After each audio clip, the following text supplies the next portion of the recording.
এখানে রাষ্ট্রপতি প্রধানমন্ত্রী থেকে উপদেষ্টা সবাই বাংলাদেশে চিকিৎসা করতে হবে এবং সেই ব্যবস্থা এই দেশের জনগণ চায়। সকাল থেকে আমরা অনেকগুলি হাসপাতালে দৌড়ে বেরিয়েছি এবং আমাদের যারা এই বৈষম্য বিরোধী আন্দোলন করতে গিয়ে যে ছাত্র জনতা যারা আহত হয়েছেন তাদেরকে এক্সক্লুসিভলি ডেডিকেটেড ওয়েতে একটি চিকিৎসা করার পিছনে কারণ হচ্ছে যে এই যারা এখন ভর্তি আছেন 500-র উপরে এদের প্রত্যেকেরই মৃত্যুর ঝুঁকি রয়েছে ইনফেকশন থেকে। তো এই ইনফেকশন যদি আমরা প্রিভেন্ট করতে না পারি আমাদের এই ছাত্রদের কিন্তু মৃত্যু ঝুঁকি থেকে আমরা কমাতে পারবো না। যে কারণে অ্যাটেন্ডেন্টের যারা আছেন তাদেরকে আমরা অনুরোধ করছি আপনারা হাসপাতাল কর্তৃপক্ষের সঙ্গে যোগাযোগ করে আমাদের সঙ্গে যোগাযোগ করবেন। আপনারা যেটি ওনারা বললেন প্রত্যেক পরিচালক প্রত্যেক স্বাস্থ্য ব্যবস্থাপককে আমরা বলেছি আপনাদের যদি সার্ভিসে কোনো গ্যাপ থাকে, আপনাদের যদি দুর্বলতা থাকে, আপনাদের ট্রলিম্যান যদি টাকা নেয়, আপনাদের পরীক্ষা নিরীক্ষা করতে যদি তারা নিগ্রহের শিকার হয়, ব্লাড ব্যাংকে যদি নিগ্রহের শিকার হয়, তাহলে ছাত্র জনতা কিন্তু আপনাদের উপরে কোনোভাবে ছেড়ে দিবে না। একমাত্র ওয়ালটন এসি দিচ্ছে 1 বছরের রিপ্লেসমেন্ট গ্যারান্টি।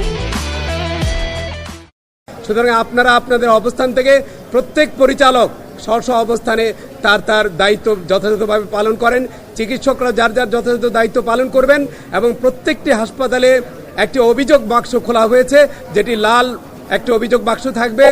যে কেউ যে কোনো হাসপাতালে সেটি সরকারি হোক বেসরকারি হোক প্রতারিত হলে পরে সেই অভিযোগ বক্সে অভিযোগ দান করবেন এবং 24/7 হেল্প ডেস্ক থাকবে। এই স্বাস্থ্য ব্যবস্থা ওভারনাইট পরিবর্তন করা সম্ভব না, কিন্তু আমরা যেটি চিন্তা করছি স্টেটের অনেক বড় দায়িত্ব, যেটি আজকে বলা হচ্ছে বেসরকারি খাতে সরকারি খাতে কেন মানুষের চিকিৎসা ব্যয় বাড়বে, আউট অফ পকেট এক্সপেন্ডিচার এত বেশি হবে কেন? এটা হচ্ছে স্টেটের রেসপন্সিবিলিটি। স্টেটকে দায়িত্ব নিতে হবে সার্বজনীন স্বাস্থ্য এবং চিকিৎসার জন্যে।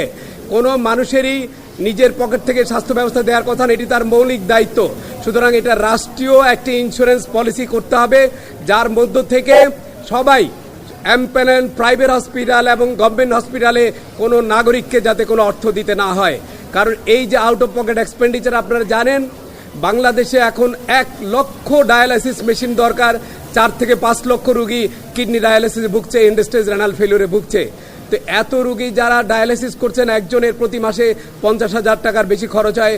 মানুষ দরিদ্র সীমা থেকে দরিদ্র সীমার নিচে চলে যাচ্ছে, এই জিনিসটাকে কখনোই অ্যাড্রেস করা হয়নি। সুতরাং এটি রাষ্ট্রের দায়িত্ব প্রত্যেকটি নাগরিকের চিকিৎসা নিশ্চিত করা এবং এই চিকিৎসা ব্যয় বহন করতে গিয়ে যাতে তারা দারিদ্র সীমা এবং তারা সম্বল সহায় সব কিছু হারাচ্ছে।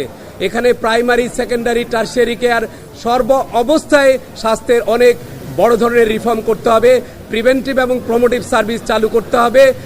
কারণ একটা মানুষ গ্রাম থেকে চিকিৎসার জন্য ঢাকায় আসার প্রয়োজন নেই। উপজেলার যে স্বাস্থ্য কেন্দ্রগুলি আছে সেগুলোকে স্বয়ংসম্পূর্ণ করতে হবে, সব জায়গায় চিকিৎসকদের উপস্থিতি, চিকিৎসা ব্যবস্থাকে শক্তিশালী করতে হবে, মেডিকেল এডুকেশনকে জনমুখী করে রিফর্ম করতে হবে। আমরা যেই সাহস আজকে পাচ্ছি ছাত্র জনতার যেই আত্মত্যাগের মধ্যে দিয়ে আজকে আমাদের কাজ করবার একটি সুবর্ণ সুযোগ হয়েছে। এই সুযোগটি যদি অবারিত থাকে বাংলাদেশের স্বাস্থ্য ব্যবস্থা পরিবর্তন শুধু সময়ের দাবি। আমরা বিশ্বাস করি এখানে একটি বৈষম্যমূলক স্বাস্থ্য ব্যবস্থা তৈরি হবে। যার অর্থ আছে সে চিকিৎসা পাবে, যার অর্থ নাই সে চিকিৎসা পাবে না। এই ধরনের বৈষম্য এখানে চলতে পারে না। যাদের অর্থবিত্ত আছে তাদের হাঁচি কাশি লাগলে আপনারা সিঙ্গাপুরে চিকিৎসা করেন, আমরা সেই স্বাস্থ্য ব্যবস্থা দেখতে চাই না। এখানে রাষ্ট্রপতি প্রধানমন্ত্রী থেকে উপদেষ্টা সবাই বাংলাদেশে চিকিৎসা করতে